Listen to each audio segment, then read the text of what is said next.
name's Macy Fonz. I'm the horticulture agent from the Mason County Cooperative Extension Service. And I'm Philip Knopka, I'm the county ag agent for Lewis County. Today we're going to talk about landscape tree tips, and we have some great tips we're going to go over. First is going to be the placement and know where your tree should go. Phil, can you tell me a little bit about this? Sure, Macy, that's a very good point.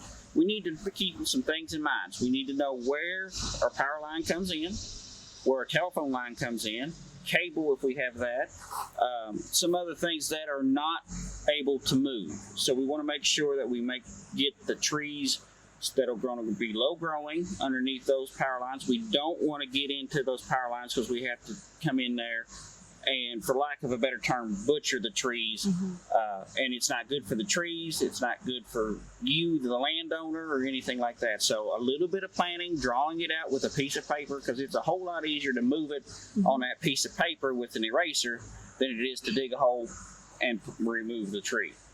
That's a great point. Also, knowing the size of your tree is very important. So a lot of times we have free seedlings that are given out at conservation or different areas, or you can buy them pretty cheap.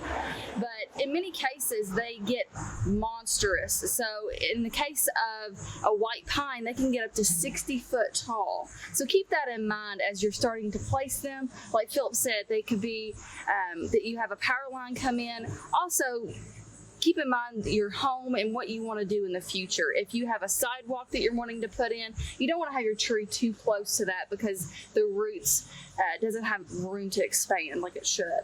You want to look at soil sampling.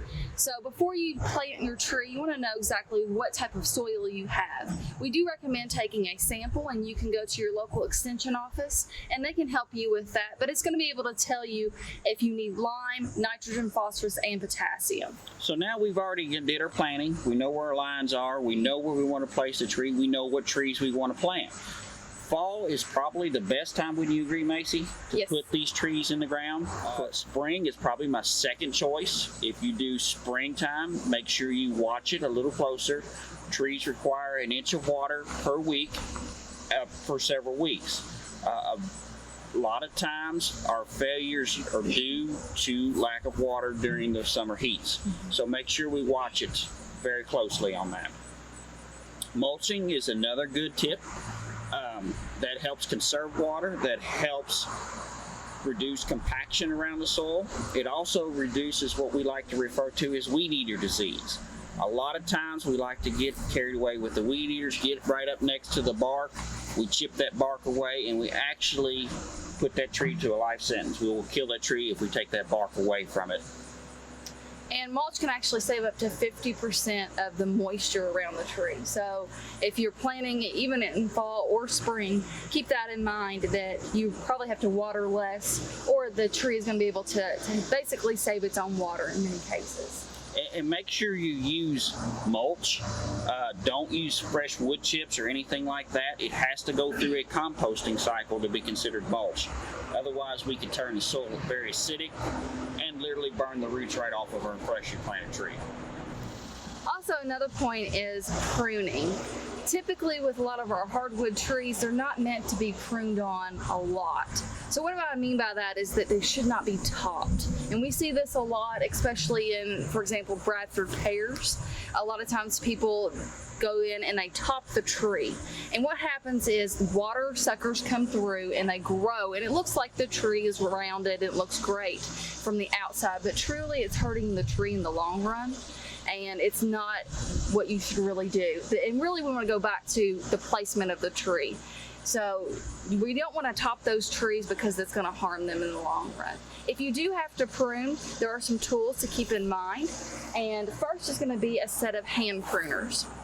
So typically this is going to be for smaller areas of the tree. It can be for basically like twigs. And if you have an area that maybe it's getting a little bit too close to your house, or just a few limbs that you need off, you can use the hand pruners as well.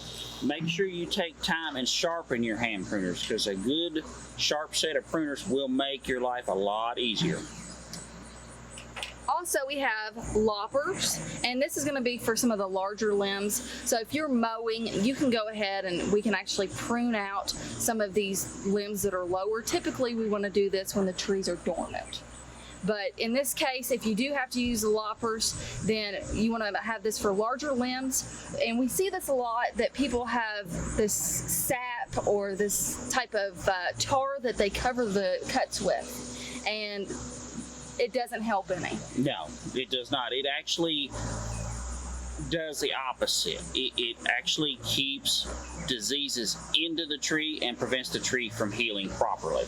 Yes. And one of our last tools is going to be a saw.